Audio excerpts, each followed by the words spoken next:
ছোট্ট একটা গল্প মনোযোগ দিয়ে শুনবেন। একটা মেয়ে ছিল, সে নাকি মেয়ে নয় অভিশাপ ছিল। ওকে যেই বিয়ে করতো সে নাকি মারা যেত।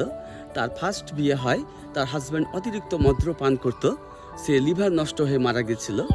সেকেন্ড যেটা বিয়ে হলো, সে হাজব্যান্ডের বাইক রাইডিংয়ের খুব শখ ছিল, বাইক স্ট্যান্ড করতো, সে লরির সাথে ধাক্কা লেগে অ্যাক্সিডেন্ট হয়ে মারা গেল। তৃতীয় যেটা বিয়ে মানে লাগছিল, সম্বন্ধের কথা চলছিল, তা সে ছিল টাওয়ারের মিস্ত্রি। সে খুব পুরনো মিস্ত্রি, তার খুব ওভার কনফিডেন্স ছিল নিজের প্রতি। তো ও সেফটি নিয়ে টাওয়ারে উঠতো না।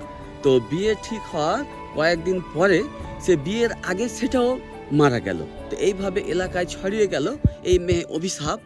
এই মেয়ে বিষাক্ত একটা অভিশাপ, একে যেই বিয়ে করবে বা বিয়ের কথা ভাববে সে মারা যাবে। তো ভাবুন তো, মহান আল্লাহর বানানো সর্বশ্রেষ্ঠ সুন্দর প্রাণী হচ্ছে মানুষ, আর একজন মানুষ কি অভিশাপ হতে পারে? আপনারা কমেন্ট করুন যে মেয়েটা অভিশাপ, না এগুলো সব যারা মারা গেছে তাদের দুর্ভাগ্য বা তাদের নিজের দোষে তারা মারা গেছে।